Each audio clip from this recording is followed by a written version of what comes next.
조 드레박 신부의 영적 일기. 하느님의 뜻을 붙잡고 일어서는 믿음으로. 정신과 의사 빅터 플랭크는 아우슈비츠 수용소에서 겪었던 일을 기억하여 써낸 죽음의 수용소라는 책에서 이렇게 말했습니다. 고통은 그 의미를 찾는 순간 더 이상 고통이 아니다. 빅터 플랭클은 이 책에서 절망의 한가운데서도 사랑과 희망, 삶의 의미를 포기하지 않는 사람들이 살아남았다고 증언했습니다. 그러므로 인간은 어떤 상황에서도 삶의 의미를 부여할 때 비로소 살아갈 힘을 얻습니다. 구약의 모세는 미디안 광야에서 40년간 살 때 손에 든 것은 평범한 막대기였던 지팡이였습니다. 그러나 모세가 하느님의 부르심에 순명하고 의지할 때 믿음으로 하느님의 권능의 통로가 되는 하느님의 지팡이가 되었습니다. 모세가 들었던 믿음의 하느님의 지팡이는 뱀으로 변하고 갈대바다를 가르고 바위를 쳐서 물을 나오게 하는 수많은 기적을 일으켰습니다. 그러므로 모세의 지팡이는 하느님을 믿는 믿음과 하느님의 권능을 상징하는 중요한 도구였습니다. 그래서 믿음의 사람들은 눈에 보이는 것들 안에서 보이지 않는 하느님의 영원을 보는 사람이기에 삶의 고통조차도 은총의 도구가 되는 것입니다. 하오니 모세의 지팡이가 하느님의 지팡이가 되었듯이 나의 고통이 하느님의 고통이고 나의 기쁨이 하느님의 기쁨이 되는 것이므로 어떤 처지에서도 하느님의 뜻을 붙잡고 일어서는 믿음의 사람이 되시기를 바랍니다. 아멘. 오늘 복음을 보면 안식일에 바리사이들의 지도자 가운데 한 사람의 집에 초대를 받았습니다. 그 자리에 초대받은 율법 교사들과 바리사이들은 예수님의 행동을 유심히 관찰하고 있었습니다. 그런데 예수님 앞에 수종을 앓는 사람도 있었습니다. 수종, 병은 신체의 여러 부위에 물이 고여서 몸이 붓고 살이 썩어가는 병으로 당시에는 불치병이었고 유다인들은 이런 불치병을 걸린 사람을 죄 때문에 하느님께 저주를 받은 사람이라고 생각했습니다. 이런 이상한 상황을 보시고 예수님께서는 저들이 당신을 노리고 있음을 아시고 물으셨습니다. 안식일에 병을 고쳐주는 것이 합당하냐, 합당하지 않느냐?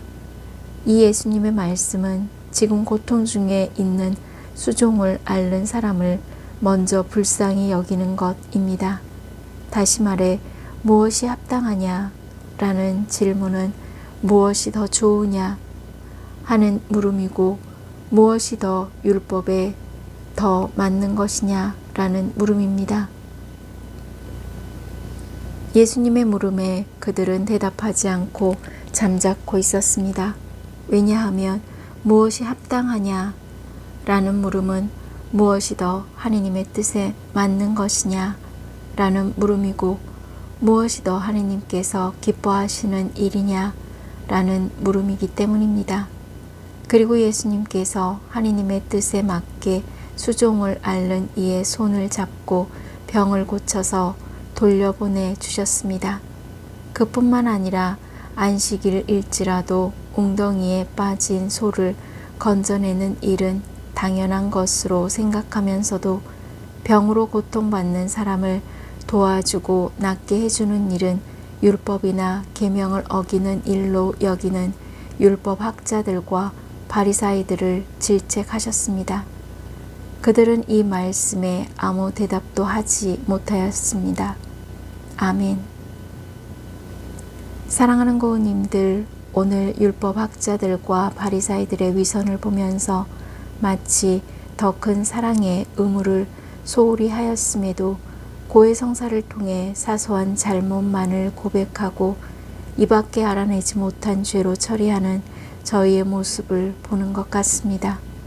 그런데도 고은님들이 당당하게 예수님을 믿는 이유가 무엇이겠습니까? 먼저 고우님들이 이미 받은 하느님의 은총이 많다라는 것입니다. 로마서 5장 20절 말씀입니다. 율법이 들어와 범죄가 많아지게 하였습니다. 그러나 죄가 많아진 그곳에 은총이 충만히 내렸습니다. 그래서 고우님들이 그 예수님의 사랑과 용서라는 은총 덕분에 사는 것입니다.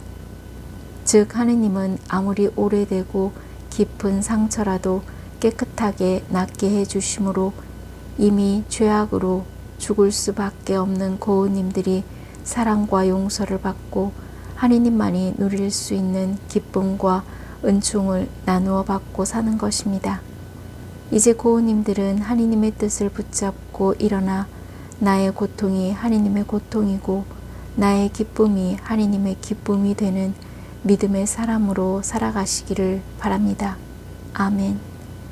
저두려 박사제도 믿음으로 하느님의 지팡이를 붙잡고 몸과 마음이 아픈 고우님들과 아픈 이들을 돌보는 고우님들 그리고 고우님들의 자녀에게 주님의 치유와 회복의 은총이 임하시기를 기도합니다. 아멘. 영적 일기를 마무리하면서 하느님은 아무리 오래되고 깊은 상처라 할지라도 깨끗하게 낫게 해주심으로 고우님들은 하느님의 뜻을 붙잡고 일어서는 믿음으로 치유와 회복의 은총을 누리시기를 주님의 이름으로 강복합니다. 아멘.